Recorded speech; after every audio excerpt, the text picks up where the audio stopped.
Welcome, crew, to what will famously be episode 3. And since it is episode 3 of What Are Your Three, there was only one place for us to go. But before we get to that, I'm going to introduce myself. I'm Dan Tucker. Hi, everybody. And with me, as always, is El Ray. What's going on, everybody? I'm happy to be here for episode 3. And as Dan has hinted already, episode 3, of course, there was no question on who our guest was going to be this week. It's the founder himself. Joel Willis is here. c3.gg/Joel, Joel. Simple as that. Joel, you want to say hi to everybody? Just let them know you're here. Hello. There will only be one episode 3, and this is it. This is historic. I feel great. Thank you guys for having me. Thank you guys for starting this podcast. It was a surprise. One morning I woke up and Channel 3 had a podcast, and you guys are amazing. Yeah, there was some behind your back action taking place with that one. He said, better to ask forgiveness than permission. Let's see how this works out. And you use that first one first before we did anything else there. But I had to call out what's most impressive is your transition as you've gone through your Substacks over the last, couple of months now, that you've rapidly transitioned to fewer and fewer letters for your username. You went from the Glad Stork down to the Dad, and now you're just down to Joel. You're just down to 4 letters. It's even easier for a user ID than anywhere else. So nicely done. I don't think there's much shorter you can get. Big fan of conciseness and brevity. I'm saving so much time these days. And yeah, welcome to episode 3. We figured since we didn't tell you about episode 1, we figured you couldn't be the first one, and figured that episode 3 would be the perfect place to bring you in then. I'm fired up. I'm happy to be here for episode 3. So have me back for episode 33. Oh, whoa! We got to do the is it Joel Redux or the Re-Joel? That's what we got to figure out. the Re-Joel. Joel's back. The three Joel. He's angry. Well, 2-3. As mentioned, we're gonna talk about 3 games. That's been our structure here. You've provided a list of 3 games, and we got some honorable mentions we'll cover here as well. But you picked some heaters, Joel. So we're gonna get started right away here, and we're gonna talk about your first game, and we'll talk about if there's a theme. You can kind of pepper that in as you see fit afterwards. But the original Final Fantasy was the number 1 with a bullet listed game for you. Tell us why. Yeah, number one. It's a little chronological because I want to tell a story. But before we get into those games, I do want to say that I just spent 2 hours playing Bejeweled Blitz. Thanks to you guys. So I'm tempted to just replace all 3 of these games with Bejeweled Blitz now. So before we started, you did say you were at your desk gaming. We just assumed it was Fortnite or Rocket League. We did not think there was any other answer, but I'm really glad we didn't ask beforehand. That's a Dan Tucker creation right there. That'd be Joel Bliss. That game is killing me right now. I mean, it's clear it's a Dan Tucker favorite with these scores he's coming in with. And I love when Dan's like, here's some tips. And his tips are just like, just play better. Just go faster. Like, what are you doing? Like, you can go faster, like just think about it a little bit and go faster. Thanks, Dan. Listen, not all of us are professors of video gaming. Need I remind you? This is my current high score. It's all blurred out. It's 75,450. That's my current high score. It's only like a tenth of Dan's or whatever. So Fair. I'm just getting started. I'm addicted to this game now. So thank you. That's we try to go for the quick, I think try to keep it like sub 3-minute challenges. That's what I'm trying to go with, whether it's the time trials or this, and 60 seconds, you bang it out. You're in, you're out. That's it. Yeah, so my wife's not feeling very well, so she wanted to watch a movie, and she wanted to watch How to Lose a Guy in 10 Days. I'm like, oh yeah, sure, I'll watch it. I literally played Bejeweled Blitz the entire movie. I was just sitting there playing it. We were bonding. It's great. So it's all right, let's get back into the 3. I don't want to tangent too much. Let's talk about Final Fantasy. Did you guys play Final Fantasy the original? I did. I'm a big RPG guy, so you had to go back to the original here. Right. I haven't played a single Final Fantasy game. What? I mean, wow. No, I'm sorry. I've played one. It's called Kingdom Hearts. That's the Final Fantasy game I played. Oh no! You're gonna get lit that was up Final Fantasy on channel 10 X10-2 before there was actually X2, so that counts. So for me, Final Fantasy, I mean, it seems like one of the formative first RPGs, you know, on NES or anywhere else. But that one for me, I played it a ton. And then one weekend, my brother and we stayed up all night one night and we beat the whole game. And it's just like one of those memories that I'll keep with me like forever. And to me, that just underscores the power of gaming. It's like it has this ability to like overwhelm you with nostalgia, right? And like we shared that experience together. And I mean, we probably use Game Genie, but I don't remember. It's neither here nor there. We beat the original Final Fantasy. And it was amazing. It was just one of those first like big games that I just felt like very accomplished and taken down. So, Ray, do you know why it was called Final Fantasy? Tell me why it's called Final Fantasy. Let me tell you, this is one series I really know nothing about. Joel, I feel like, do you know why they called it Final Fantasy? No, I do not. So, but I figured you would know. Yeah, that's the useless information rattling around, as this is one of my favorite series. So that was the company was going under. And they had one last shot at making a game, and that's what they threw out there. So they called it Final Fantasy, not knowing they'd go, 16 plus more games afterwards than just that series alone. So that was they're like, hey, we're going to put an RPG out there, program that bad boy, and you see all the elements continue throughout the series with random characters named Sid and all the other little odds and ends through it. So yeah, there's your useless fact of the day. So much. There we go. That's like a motivational story, right? Because I bet really what was going on, if I had to guess, is the previous games they were making, they were trying to force something or like make something that they expected the market to like. And then they're like, screw it. We'll do the one we want to do, know? And that's usually the one that works best. That's the one that caught. It's beautiful. Yeah, I don't know. I wonder what the timing was too, because that was all during that 80s video game crash that happened too, that kind of Nintendo came out of the rubble with, and Sega kind of survive the Master System. But anyway, yeah, well, that's a 4.2 on the Channel 3 ratings. Got those ready to go too, Joel. So solid footing in the fours for the original Final Fantasy. So critically acclaimed. Yeah, no, and I did pull it up for my kids, and they hated it. They fell asleep probably. Yeah, it's so boring. But I can pull up just the characters and just see it, and I'm like, oh yeah, I remember. The dopamine hit. That's cool.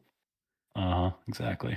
All right, well, let's talk about game 2. Speaking of high ratings, we got this one's a 70 count, has a 4.8 on Channel 3 there. Man. And it's Legend of Zelda Breath of the Wild. So let's talk about it, and I know we're going to hit some controversies along the way, so let's do this. I'm ready. So my three, like I said, are a bit of a story. So there's a big gap between Final Fantasy and then Zelda Breath of the Wild. I was really into video games as a kid, playing NES, Super Nintendo, a little bit of Nintendo 64, and then I didn't really play video games anymore through college and even after that. But then when my kids were old enough to play video games, I bought them a Nintendo Switch. I bought them. Really, it was a gift for myself. I really got to call nice air quotes, just so everybody's aware. They probably heard the air quotes hitting in the audio medium, but mission accomplished. Do air quotes not hit as hard when it's a podcast? But thank you for that. They're strong air quote vibes. I bought them a Nintendo Switch. Really was for me. I was very like purposeful in this. I went out of my way to get them this gaming system with the specific purpose of bonding with them over video games. And I was thinking about that Final Fantasy experience, and I'm like, I want to share something like that with my kids. I didn't necessarily have that with my parents when I was growing up, but I wanted to manufacture lifelong memories and bonding with my kids via video games. That was the goal. And it exceeded all of my expectations. It was wonderful. So what'd you do? Did you take turns? Were there kind of everybody had their own game going and kind of comparing where everybody was? What was the plan? I think something that was working to my advantage here is that they hadn't really played video games before. So we fired up Zelda Breath of the Wild. And, you have the opening cutscene, and you emerge from the cave and go foraging for stuff. We were discovering things together, and we would swap the controller here and there. But it was more of like a cinematic type experience that we got to collaborate on. And they were in it from the beginning. They were hooked. That sounds a lot healthier than kind of watching you doing the cinematic thing. The watching my dad was. I just remember Resident Evil 2 was a big, much different experience. That's where it went wrong for you, Dan. Yeah. No, somewhere in there. You can read the tea leaves on that one how you want to, but yeah. So that's a 4.8 rating. That's pretty much as strong as you can get with 70 ratings on something. And the funny part about that is, probably half the fandom I feel like hates it because they're like, oh, the weapon system, it's open, you kind of do whatever you want. And I'm gonna try and pepper in the controversy here with you, and I'm gonna get this take out of you, I swear to God, before we're done. That you go back to the second Zelda on NES when you go to Link's Adventure, and already they just kind of broke what the first Zelda was and had the overhead. You got the side view of the game, so it goes all the way back to the first sequel where they started messing with the Zelda formula. But what do you think about the history of Zelda there, Joel? Yeah, I mean, I really like the fourth one the best, and then the seventh one was pretty good, Other than that, it's a big gap between that one and then the 12th one. So is that your way of saying this is leading the witness here? he knows that I've never played any other Zeldas, and I mean I've jumped on the sticks on some of them like here and there, but no, no, there's nothing wrong with that. Just it's funny because it's such a wildly different game from many. While there's still similarities, just such a wildly different game, and it's just one of those ones that still surprised me, especially with you. We go from the original Final Fantasy and the RPG elements, and again, you're talking about a roguelike dungeon crawler versus, I guess, RPG, but it's funny to me that black hole and the Joel Willis the gameography cracks me up every time. I'm with Joel in it too. That's Breath of the Wild is really the only Zelda game I've played. I've touched a couple of the other ones, but that was mine too. So I love it. Like, to me, I was like, well, this game is incredible. I did everything in it. Hey, it's 5 stars for me, but I appreciate Ray leaving me on the island like that. That's great. He's made sure. That's another one. Dan, you're the weird one. It's not us. It's you. I'm well aware. I mean, it's not like I was RPG obsessed. I know my first 2 of my 3 are basically that, but it's not in between there. There weren't a lot of RPG type games. I mean, I played a lot of, on NES, like Contra and, Battletoads and a lot of sports games, a lot of stuff like that. And then, formative time spent on GoldenEye and those and even Super Mario Kart 64. That kind of stuff. So it's more like, it's not less of a video game black hole and more of an RPG black hole. So maybe I'm missing out.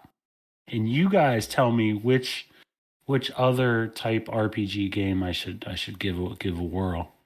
I'm gonna let Dan do that one there. Dan's the RPG guy.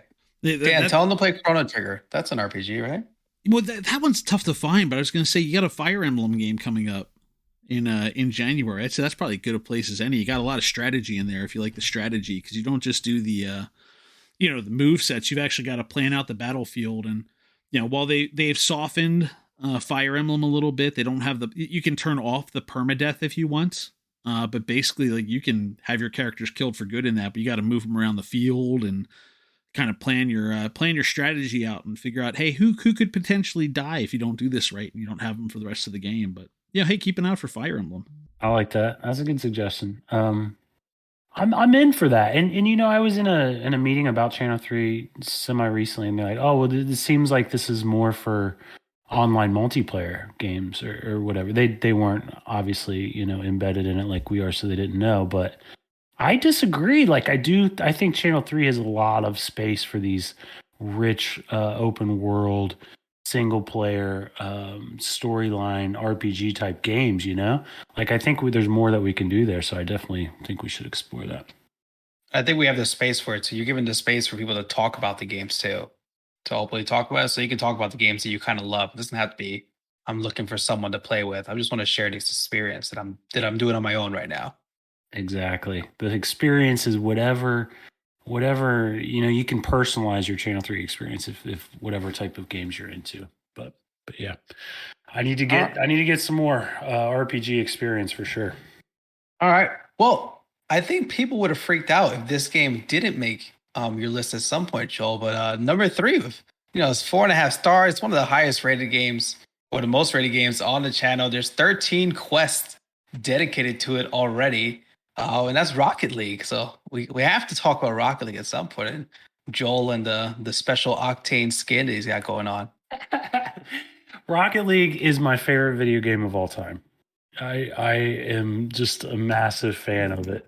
I say this a lot, but I think it's the most sport-like video game ever. Like, including the sports-specific video games. Rocket League is more sport-like than those. Just the jumping in, being able to play right out of the gate, and competing against people of your skill level, the massive range of skills, the progression of skills. There's only, several buttons that you can even press, but then you develop this ability to use them in certain ways and then level up that ability. And then eventually when you get up to the higher ranks that I'm definitely not in, it's like they're playing a completely different game. It's like not even the same. I love it so much. Yeah, it's definitely one of the most fun games to watch. Before I even knew how to play it, I turned it on stream. And I was like, oh, there's something special happening here. There's a different game being played than the one I play when I play Rocket League. I know that. Yeah, it's much different than me saying, cargo vroom, hit ball. Then there's the Jesus of the world doing 3 resets, going and landing a goal, flying halfway across the field without ever touching the ground. But it's fun in all of those different levels. And you guys might have seen this, but back when I was helping out with the dad gaming a little bit, when I first got Rocket League, I reached out to Justin, to Coach Jesu, and we did a pro-am coaching series where he started me at bronze 1 and we worked our way up. And that was my crash course into Rocket League. So maybe I'm a little spoiled because I had like a private, Rocket League coach getting me started in the game. But man, that helps immensely. All right. Well, we got 3 games in here, but we give a chance for our guests to do some honorable mentions, anywhere 1 to 3 games that they needed to talk about as well before they got off. So the first one, again, not really a surprise. It's got 101 rating. It's got 25 quests. It's so easy to make quests for this game, too. I love doing it. It's Fortnite. Tell us, Joel. Tell us about Fortnite. Fortnite is, love or hate it, you really can't deny the impact that Fortnite has had on gaming. When I think about Channel 3 and what Channel 3 is all about, it's all about combining social and gaming. Right. And if you look at a curve of the evolution of social gaming, when home consoles came out, that was huge.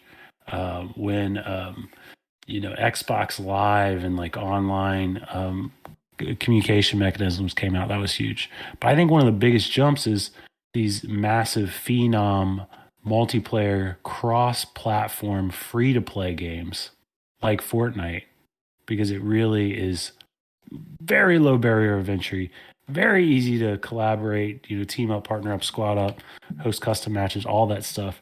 And Fortnite has a special place in my heart because it was the first game that we held events on for the dad gaming. So it was really like the first event for that. So Fortnite, in terms of social gaming, it's one of the best there is, in my opinion. 5 years in, there's no stopping it. It's still going strong. 5 years. Yeah, my 9-year-old just picked it up this past weekend, and he gets to play a round or 2, and then we got to just walk away, just round or 2 and walk away. But like you said, low price of entry. I already learned from him. He's won like 6 out of 12 games he's played. It's ridiculous. I mean, he does we do the no build, so that certainly helps. I'm not sure where that would qualify for him, but I finally got my first 2 victories after watching his strategy and his technique? What? So tell me about what is your strategy and technique, and I'll tell you what his is after that. My son gets so angry at my strategy and technique. It's like strategic positioning. I take the strategic positioning of Rocket League where you want to be in open space, and I apply that to Fortnite, and I get into open space. I get away from where all the people are for the most part. See, when you said open space, I immediately think you're out in the field without cover, and I felt unsettled and unnerved, and you could see my shoulders kind of clench up when you said out in open space. No. It's open space within a bush or whatever. No. Yeah, it's less about camping in a bush and more about being strategic about where the circle is. I love when the storm is collapsing and there's that short side of the circle where it collapses very slowly.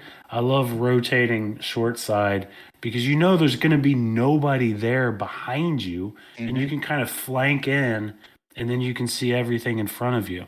And then you only engage when it's like tactically beneficial for you. Whereas my son is just like, I see a guy. Yeah. Mark the tape. That's right. My son's is not too far off. I mean, I don't know when vehicles exactly came into the mix, but he's a driver. He will find the gas station, fuel up, get a good solid vehicle, and just drive his way around. And if he feels like he's in an advantageous position, that's when he'll go after somebody he bumps into. But otherwise, he'll drive right past them, or he'll ram into them and just let them know he was there and leave a message as they fly out behind him. And if they're eliminated, even better. But if not, then he just keeps on driving until he's out of space. He lets all the other weak links pick themselves off, and he goes in once there's like 6 left, and it's the final circles, and that's when he goes for it. And I'm like, he's got like a 50% hit rate. It's ridiculous. It's clearly working for him. He should do that. I did. I won like 2 out of 4 now. And Ray, your strategy is to jump in the baller and then just fly around from the. That's why I love going on the baller. I follow different locations now. I'm more like your son. I look for the little gunshot sounds, and I run towards the action. He doesn't care if there's 6 blips going off, that there's 6 different sets of gunfire going in the same place. I can take this. We run to the middle of it. That's right. I pick a direction and I go. This is gonna blow your guys' mind, but I play Fortnite to relax. Like, it's a relaxing game to me. Purely because my son wants to level up, and he just gets so happy when I level him up. So I love firing up Fortnite when I have something else going on that maybe I'm working on or whatever. I was watching an e-course on startup financing today, and while I was leveling my son up in Fortnite. So I look at the daily quests, I look at the weekly quests, and I just crank through them. And a lot of times, some of those you don't really need to do much for. If it's outlast opponents or whatever, I will find a good spot to camp, and then I'll sit my guy there, and then I will work. And then I'll come back to that later. And that's relaxing to me for some reason. That's the best part of Fortnite. They will give you experience for anything you do. Yeah, right? It's amazing. Did you win the minimum movement also? I'm trying to remember. I know you just won the most accuracy, obviously. Did you win the minimum movement also, or I didn't win that. And then the pacifist one. This is the highest accuracy is the only challenge I've ever won, and I'm so proud of it. But no, the pacifist one I did have 0. But I took more elimination than Thunder Pump, I think. So I didn't win that one. I knew there was a Ray 0. loves creating the Fortnite challenges. I love doing them, especially if it doesn't require me to pay too much attention. It's like minimum movement was ideal, and I played the crap out of that one. I just couldn't get the right, circle placement. Find a bush in the right circle. That's all you got to do. Yeah. All right. Well, on to the highest rated of the games we're going to talk about today, with 112 ratings and a 4.9 stars.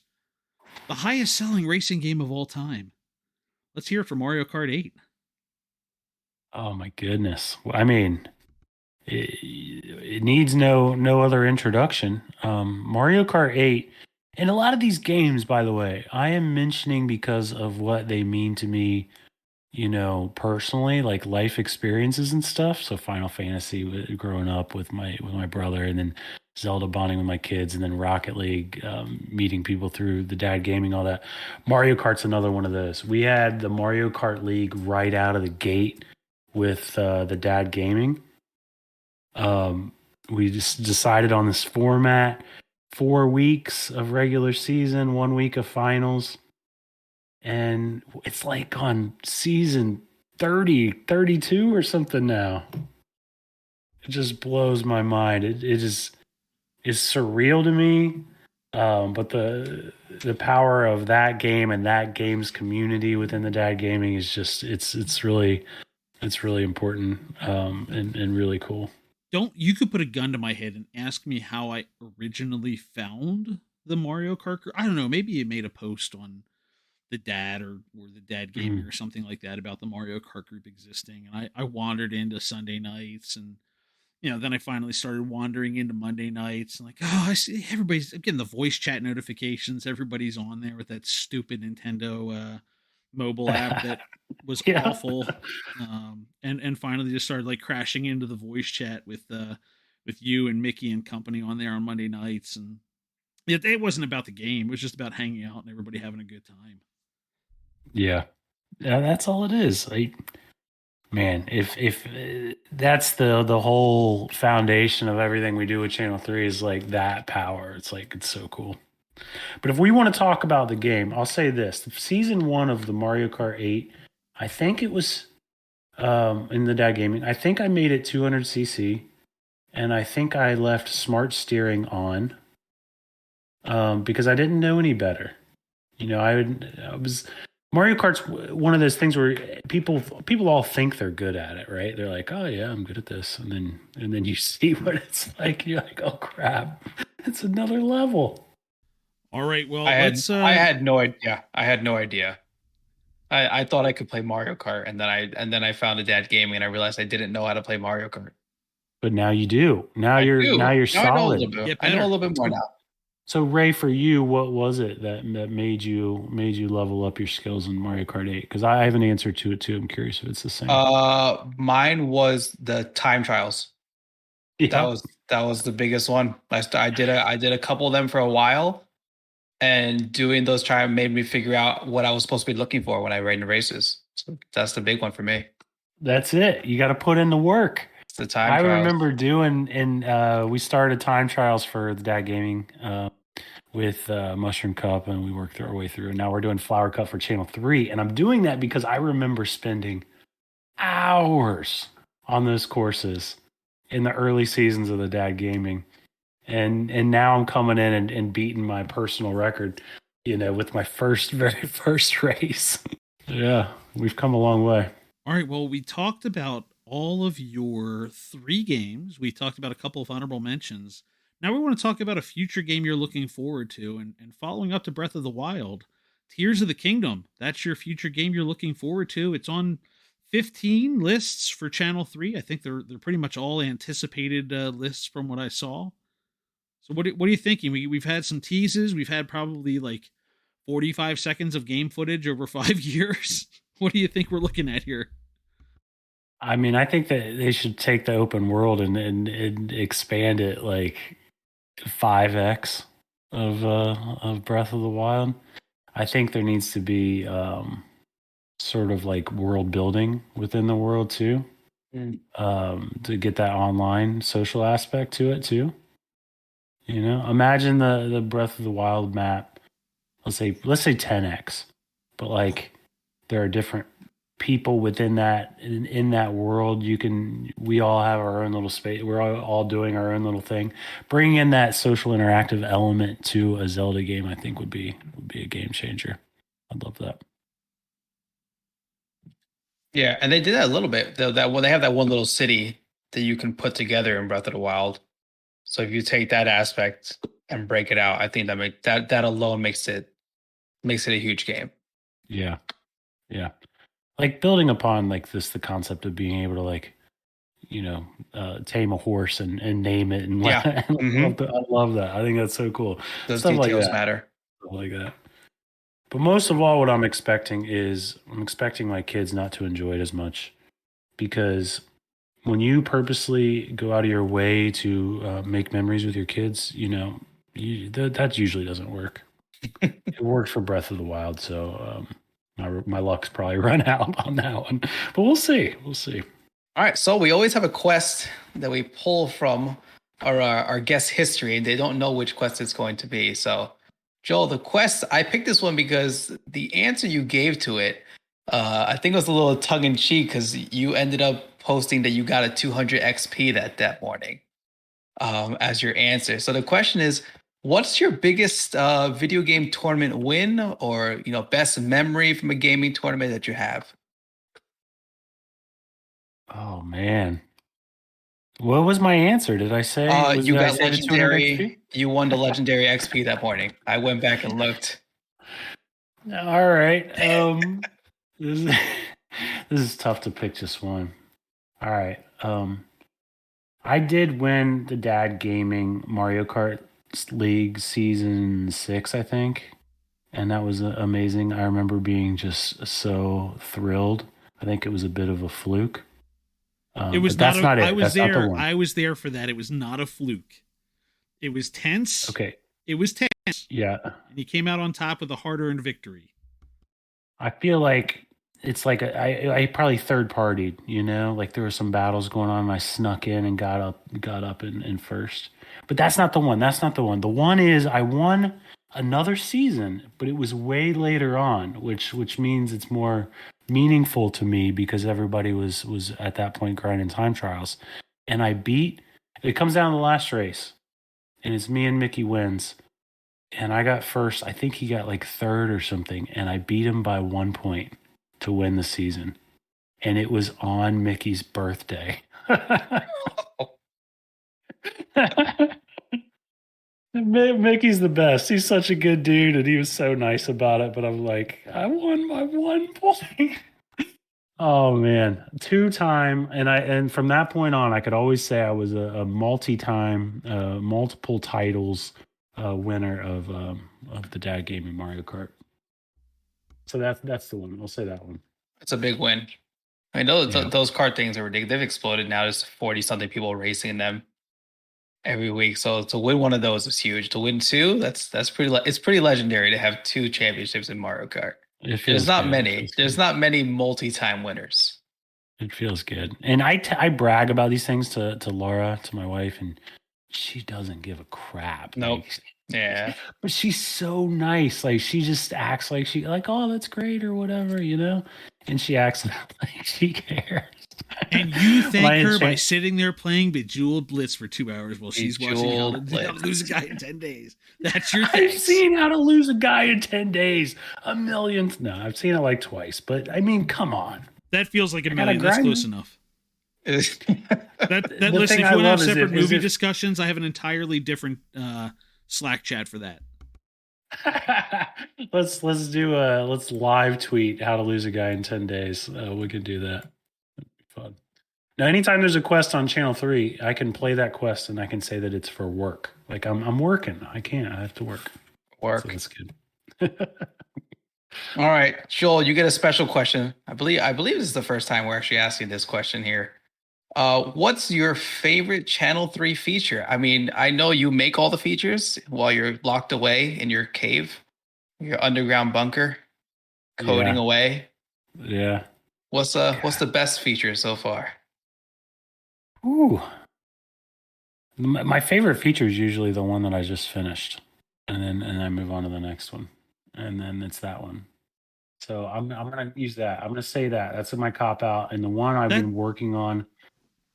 That's the 200 XP answer. Like that's your quest answer. That's your 200 XP this morning. All right. Well, I'll give 2 answers. This isn't asking you your favorite child. This is.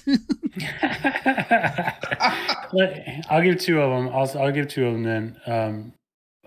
That one is the first answer. And today, what I was doing is I was setting Jesu up for tomorrow night, and basically he now has this interface on the back end for an event that is a team event. He can say it requires a check-in. Then he sees everyone who's checked in, and he can just click a shuffle button, and it will form teams for him. And then he can drag and drop those as he needs to. and then send them out. And then he can say, let's run it back. Let's do another round, and it'll start another round within that same event. You guys don't even know about this yet, so you'll see. I was saying this is brand new to us. Yeah, but like I'm excited. If we're running Fall Guys and we want to run multiple rounds and have the scores within the same event, we can do that. Just run it back, do another round.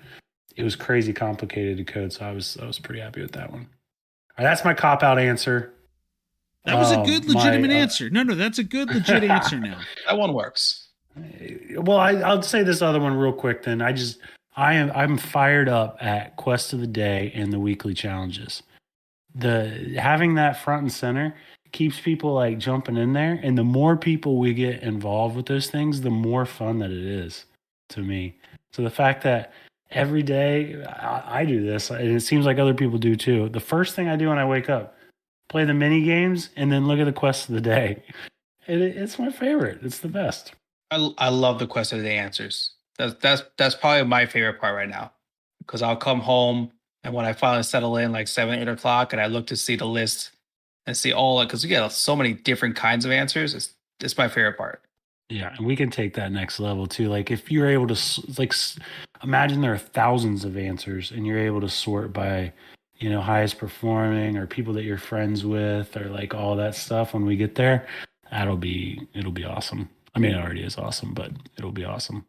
All right. But how about Super Mario 3 rocking it on the favorite NES game today?